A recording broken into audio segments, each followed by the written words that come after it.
What is up to all the good people of America and good people of this world? Matthew here.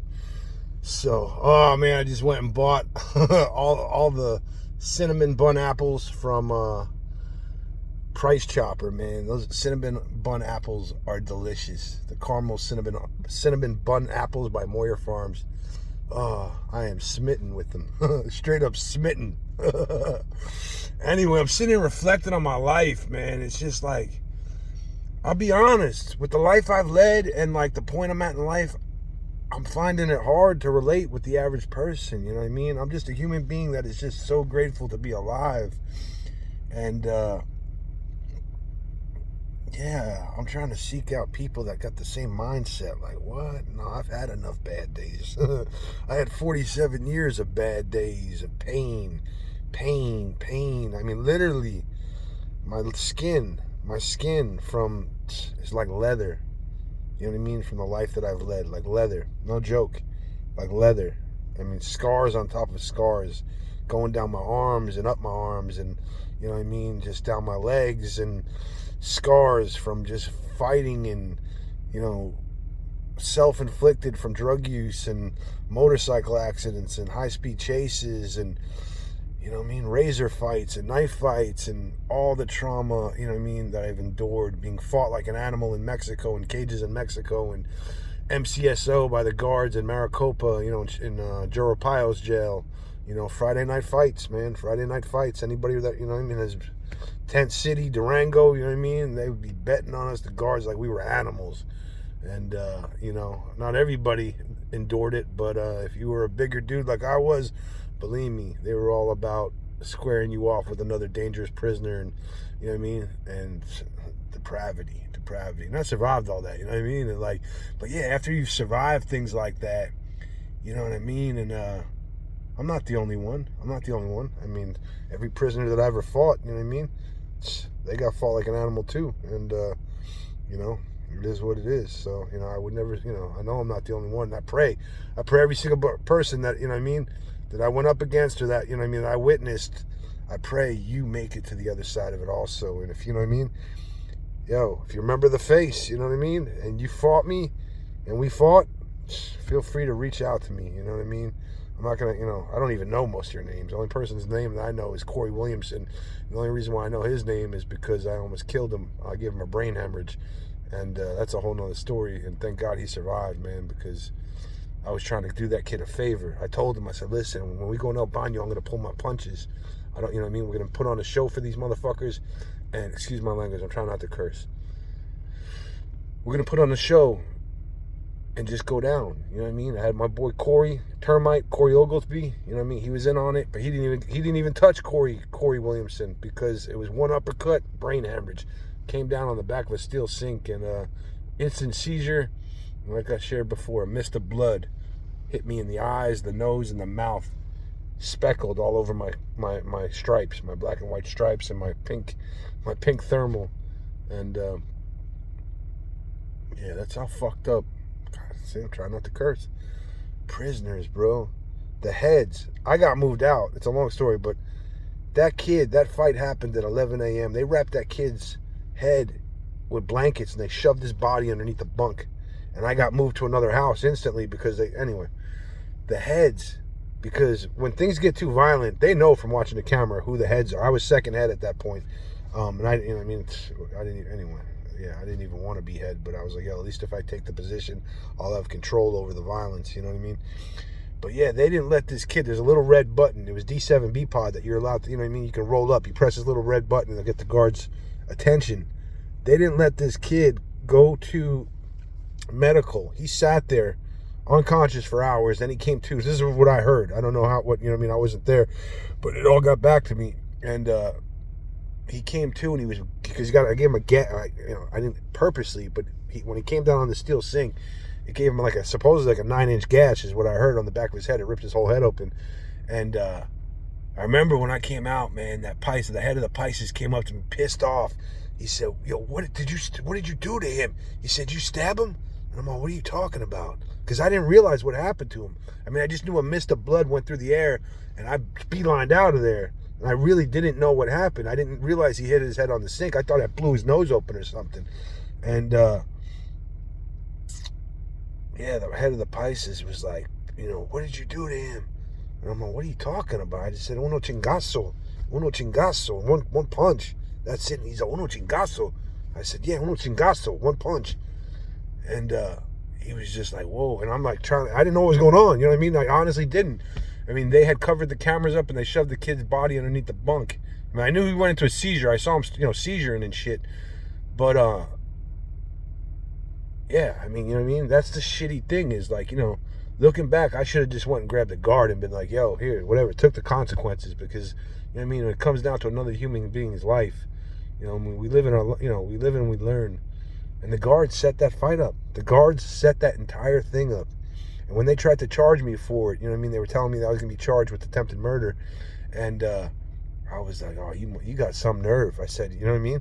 Like, you're going to scapegoat me now? I said, nah, I ain't going to fly like that. I was like, first of all, I said, you guys do your rounds every 15 minutes. Because this kid sat there from 11 a.m. till 9 p.m. before they, the heads of the Chicanos and the Pisces and the Woods and, all the different heads allowed that kid to go get medical attention.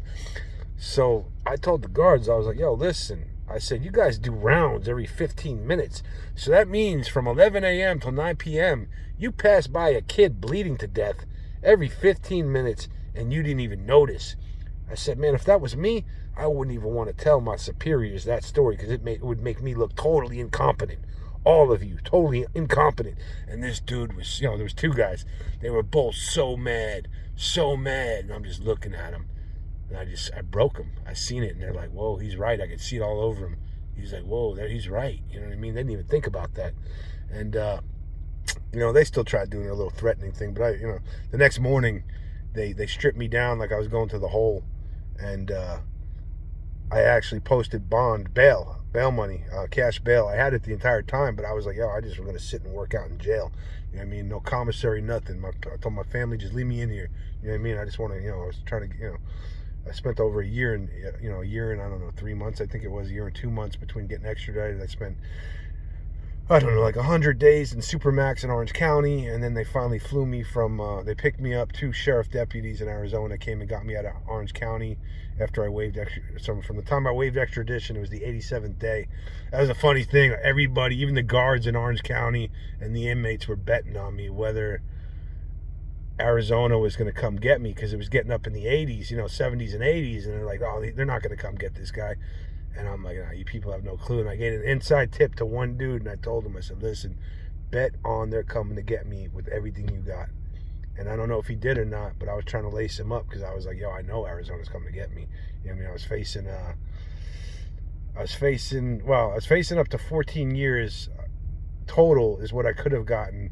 They wanted me to cop a plea to 4 flat and take $80,000 restitution with a 70% surcharge on top of that, and 4 flat. But I knew it. I was like, dude, if I go in, I'm never coming out. I just knew it. I don't do well around predators when people are predatory, and I start hunting predators. I'm just telling the truth. If they make me feel threatened, you know what I mean? If they make me feel threatened, it's just I can't live around that. Like, you know what I mean? I gotta just, and I know it. It's like, I knew it at 14 years old. I told myself, I was like, when the first time I got locked up for kicking that cop in the face, I said I got to do everything in my power to never, ever, ever go to prison, because if I go in, I'm never going to come out. And it's just, you know what I mean? Now, I don't know tough guy shit, you know what I mean? For those who, you got to understand my past, man. My past, you know what I mean? It's, it built me. But anyway, so I'm sitting there thinking, so, and this is off topic, but, about Newburgh. And so I moved there in 01, in the summer of 01, and the beginning of the summer of 01, and there was a serial killer named, what was his name, Kenneth Francois, or I can't remember his name. And then there was another one, White. They had both already been busted, and people were saying it was Francois. His last name was Francois, something like that. They're both black dudes. And the day that I moved into my apartment, a prostitute had just gotten killed over in the soccer park. I think it's Ant Street or whatever it is. I don't know. Over where the skate park is, where this park starts, there was a black burn mark where the serial killer had killed her and then set her body on fire with gasoline. And there was this big round where, the grass was burnt and he had burnt her up. And from that point forward, me and my little punk rocker girlfriend moved in there. And I started getting to know the prostitutes because of that. My girlfriend, she, I never told her what was going on, but that's what it was. I got to know, Dawn and Chrissy. Her real name's Christine. She was one of the ones that made it away. She survived. This girl, how I met her, she's walking and she passes by me and she had a skirt on and the back of her calves were missing. She was Dawn. I knew Dawn already, but this was her sister, Christine. Everyone, we called her Chrissy in the street. Gone. Because the serial killer, she had gotten out of the car, but he had got her by the hair, and he was driving with her, dragging her down the road, and it literally grinded off the back of her calves to where the back of her calves were flat. And that's what set it in. When I saw that between the burn mark and meeting her, from that point forward, like, I never touched him. I remember being in a room with Dawn, smoking crack and shooting dope, and she was doing everything to try to get. I was like, nah, Dawn, nah, I'm sorry, girl. Like, nah, that ain't my bag. You know what I mean? Like, because I was so kind. She's, you show kindness to a woman like that, of course. You know what I mean? They're gonna try to land you, and I was like, nah, and I never let them in. But that's what it was. I used to stay up. Samantha, my girlfriend at the time. I put her through a lot because I would just disappear. And that's what it was, you know what I mean? And then Cooper, rest in peace to Cooper, but I hated that dude. I hated him. He was a pimp and a drug dealer. And I didn't have a problem. I did have a problem with it, but I wouldn't have got physical with him. But one morning, I was walking from Liberty, going west on Broadway, passing by Landers, and right when I came around passing that corner, he had his wife, who was a prostitute. He had his own wife prostituting his own wife. He had her by the throat, brutal, just doing brutal things to her. And I passed by him. I used to always keep this ice pick on me, and I walked up half a block and I spun around and I was coming towards him. He had his back to me, and I had the ice pick in my right hand, and it was down by my side. And literally when I got within 10 feet of him, he had no clue I was coming for him. City of Newburgh police officer, two of them in a patrol car, literally slow rolled right past me, just staring at me. And I took my hand and just like tucked it behind my back and kind of turned, like I cocked myself so they couldn't see the ice pick. And I thank God that happened. Because, what I had planned for Cooper was to make sure that he never was able to do that again. You know what I mean? Same thing they were going to do to my father, my uncles, when they had, I had shared that my uncles had met with a hitman to either have my father paralyzed for life as a quadriplegic or, whacked out because of the brutal things he was doing to my mother. And I had similar thoughts going through my mind. But yeah, people used to say it was Francois killing the women, but he was already knocked by the time 2001, according to, everything I've studied about him, and even White. I don't think it was either one of them. I don't know who it was. And the reason why I'm sharing this is because I'm forgiving people. You know what I mean? I hunted you, whoever you were, killing those prostitutes in 2001. Believe me, I was out from 10 p.m. a lot of nights till 6 a.m. in the morning, all up and down Broadway watching the prostitutes. You know what I mean? Just sitting there. I'd get high on dope, and I'd just have my little kit, and I would just pray to God, please let him expose himself. And I thought I caught him. And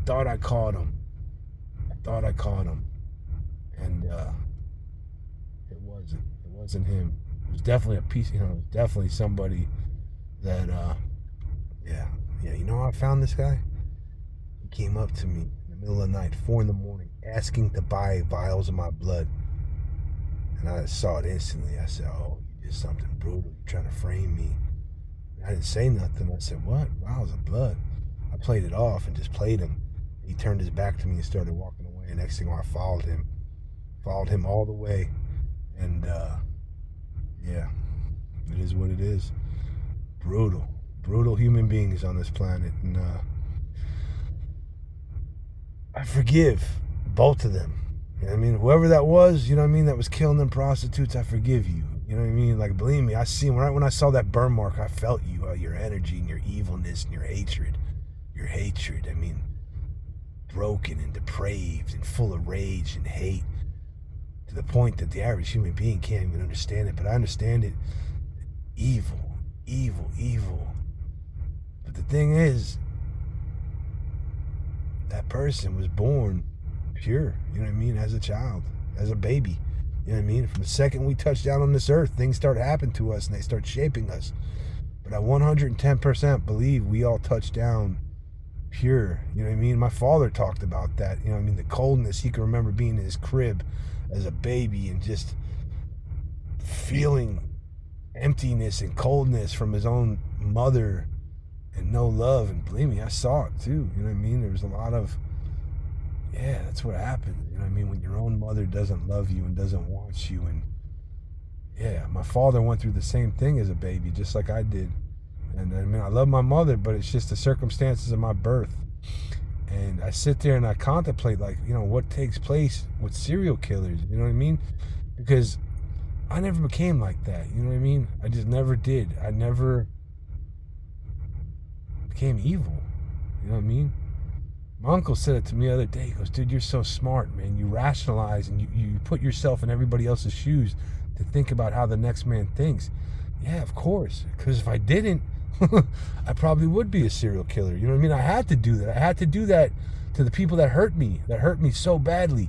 Like, what is going through their minds? You know what I mean?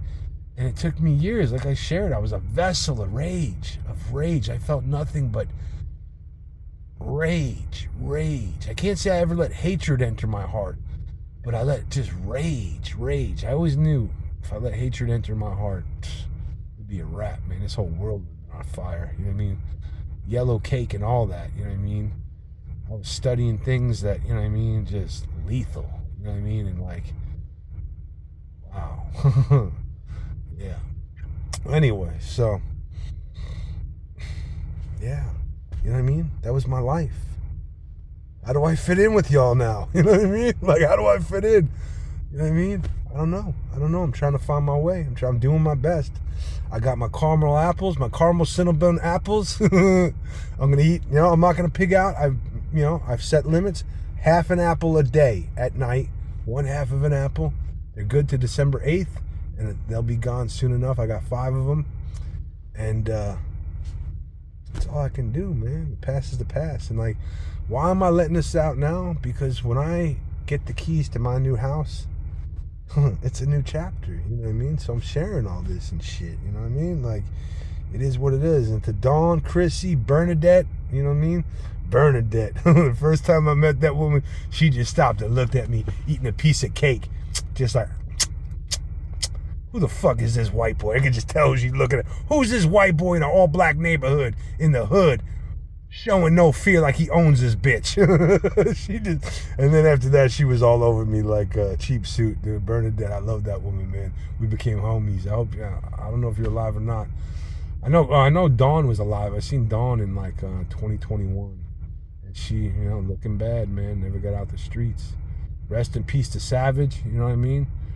Savage just died. She just had a little baby and she died. Don't, like, these women that are prostitutes, hand to God. I never touched one of them. Not one of them. Hand to God. Not even so much a hair on their head in any type of way. Maybe I dapped them up with a handshake and gave them a pound and a hug. But no, sexually, never touched them. Prostitutes were never my thing. I shared that. I was with one prostitute down in Tijuana, and a young, beautiful woman. And it wasn't a prostitution thing. You know what I mean? She gave it up for free, and I ended up paying her in the end because I felt so bad. But anyway, she had a baby, and that's why she was out there. And, you know, I'd shared that milk had come out of her breast and all that. But yeah, no, I just looked over them like, you know what I mean? Someone has to protect them out there, you know what I mean? And, yeah, I forgive all of you. I forgive you, Cooper, you know what I mean, for being such a brutal human being, a pimp, a panderer who pimped out your own wife and all them women you were brutal to. I mean, you're dead now. Rest in peace to Cooper. But I forgive you. And whoever that serial killer was that was murdering the women out there and burnt that woman up in the park and everything that went down during that time period, yeah, I forgive you. You know what I mean? Yeah, yeah, I forgive you. I forgive you. So, to the other cat that tried to buy my vials of blood that led me back to, yeah, rest in peace, my brother. Peace.